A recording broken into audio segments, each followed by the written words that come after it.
بسم اللہ الرحمن الرحیم۔ گاؤں سے شہر جانے والی واحد سڑک پر ایک پرانی جھونپڑی نما سرائے تھی جس کا مالک ایک غریب آدمی تھا۔ سڑک پر سفر کرنے والے لوگ اکثر اس سراہے میں ٹھہر جاتے تھے۔ کچھ عرصے سے لوگوں نے اس سڑک پر سفر کرنا کم کر دیا تھا۔ اس کی وجہ وہ لٹیرے تھے جو کھات لگا کر مسافروں کو لوٹ لیتے تھے۔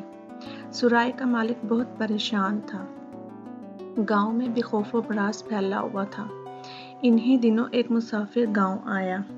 اس کے ساتھ اس کا بکرا بھی تھا۔ اس نے گاؤں والوں کو پریشان دیکھا تو ان کی مدد کرنے کی ٹھائی۔ ایک رات گاؤں میں گزار کر اگلے دن وہ شہر کی طرف چلا۔ اس نے بکرے کو کاندھوں پر اٹھا رکھا تھا۔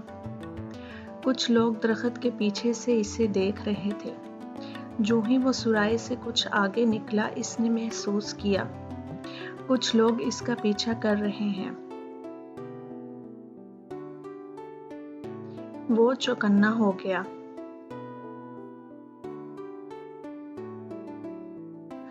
وہ لٹیرے تھے جو تیزی سے مسافر کی طرف بڑھ رہے تھے۔ مسافر بھی بے خبر نہیں تھا۔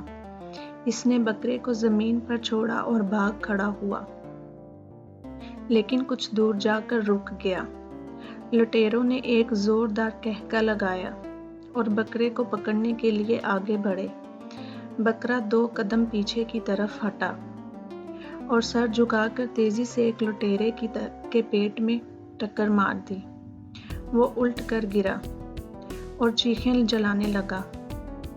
دوسرے لٹیرے نے بکرے کی طرف دوڑ لگائی، لیکن بکرے نے اسے بھی خاک چٹا دی۔ لٹیرے اٹھ کر بھاگنا چاہتے تھے، لیکن بکرے نے مار مار کر ان کا برا حال کر دیا۔ لٹیرے تکلیف کی شدت سے بے حال ہو رہے تھے۔ ان کا یہ حال دیکھ کر مسافر نے لٹیروں کو مخاطب کر کے کہا، اگر تم لوگ لوٹ مار سے باز آنے کا وعدہ کرو تو میں اس بکرے کو واپس بلا لوں گا، ورنہ یہ خود ہی تم لوگوں سے حساب بے باک کر لے گا۔ لٹیرے زور زور سے توبہ کرنے لگے کہ آئندہ کسی کو نقصان نہیں پہنچائیں گے۔ اس طرح مسافر کی عقل مندی سے گاؤں والوں کا سکون بھی لوٹ آیا۔